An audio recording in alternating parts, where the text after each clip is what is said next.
So we were just listening to this video where he's explaining, right, like where we came from, or what he believes where we came from. Yeah. And that he gets some sort of, I don't know, a quiver in his liver about how he feels about being made out of matter.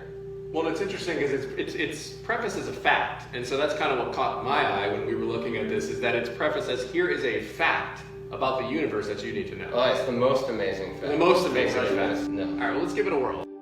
What is the most astounding fact you can share with us about the universe? The most astounding fact.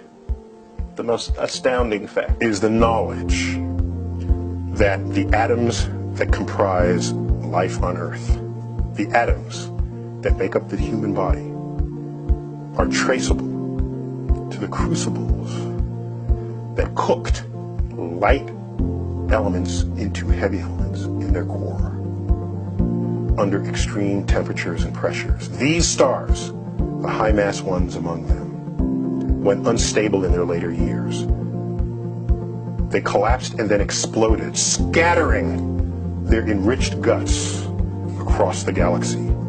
Guts made of carbon, nitrogen, oxygen, and all the fundamental ingredients of life itself. These ingredients become part of gas clouds that condense, collapse, form the next generation of solar systems, stars with orbiting planets. And those planets now have the ingredients for life itself. So that when I look up at the night sky, and I know that, yes, we are part of this universe, we are in this universe, but perhaps more important than both of those facts is that the universe is in us. When I reflect on that fact, I look up. Many people feel small because they're small and the universe is big, but I feel big because my atoms came from those stars.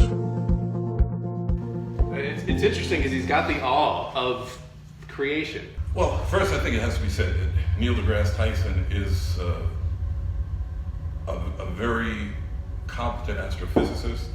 He knows his stuff in terms of science. But it's always important when you're watching someone like that to make a differentiation between what they're saying that's scientific and what they're saying that's philosophical. And implicit in what he said is the assumption of materialism. It's interesting, Neil deGrasse Tyson was a student of Carl Sagan, and Carl Sagan was the host of a PBS special on science called Cosmos, and he wrote the book Cosmos, and that show would open up every week. And that explains the dramatic music. Yes. Cosmos would open with Sagan saying the universe is all that is, all that ever was, all that ever will be. That's quite a declaration. Yeah. But what happens is people hear of a renowned scientist making such a declaration, and therefore they think this must be a scientific declaration. But what it is actually is just a statement about the nature of existence. And to say that the universe or the cosmos is all that ever was, that matter and energy and time are all that ever was, isn't something that science itself could ever conclude without assuming that already. And so while I'm not anti-science, I do want to be careful, and I want other people to be careful about confusing science and philosophy. Because what he's really saying there is that everything that is, including ourselves, is reducible to matter.